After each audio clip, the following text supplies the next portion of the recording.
Could you explain cum rights? Yeah, cum is Latin, Stephen, for with rights. Ex is Latin for without. So I can definitely explain that to you. One of the rights and privileges you have as a shareholder is a preemptive right. You have a right to maintain your proportionate ownership in the corporation.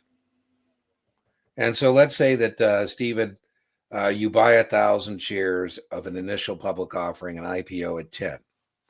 The company is raising $10 million and they're going to turn their microbrewery into a macro brewery. And you say, Dean, sign me up. And I say, okay. And let's suppose that before they get the macro brewery online, they run out of money.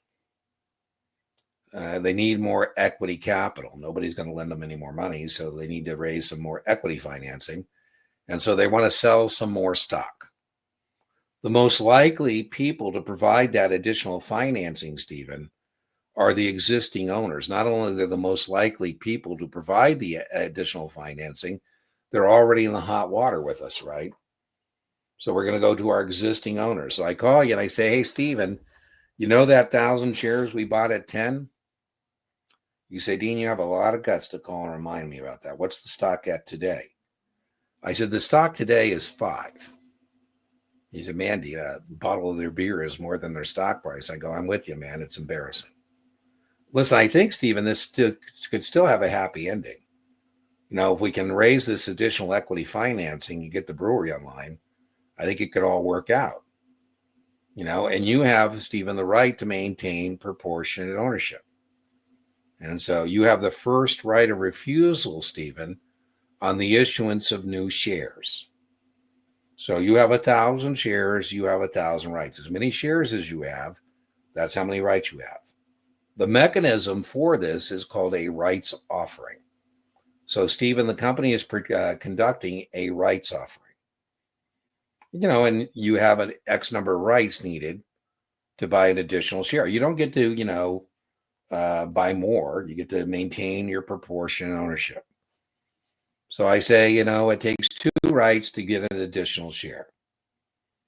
Now, if we can get the issuer can get the financing from the existing owners, Stephen, they won't have to hire an investment banker.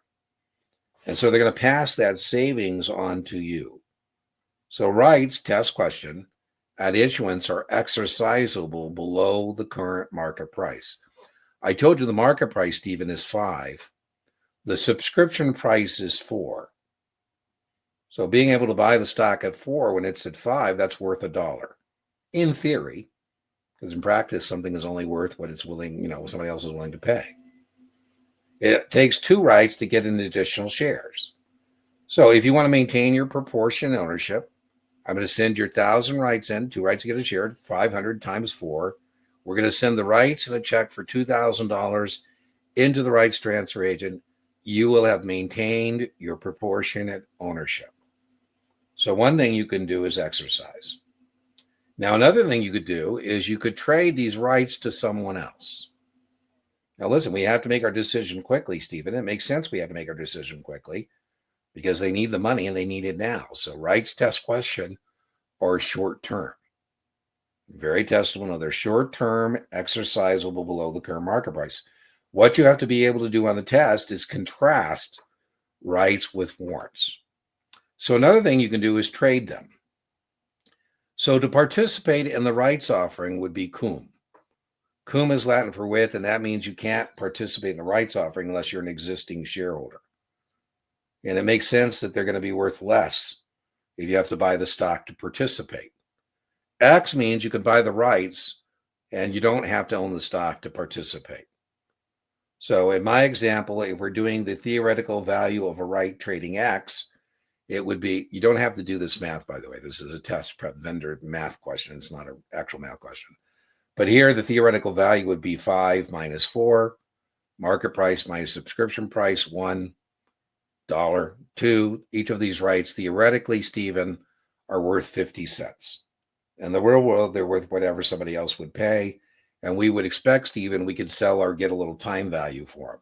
So maybe we can sell them for 60 cents, for example, right? If you have to own the stock first, they're worth less. And so that would be the number of rights needed, cum plus 1. So dollar divided by 3. If you have to buy the stock, they're only worth 33 cents.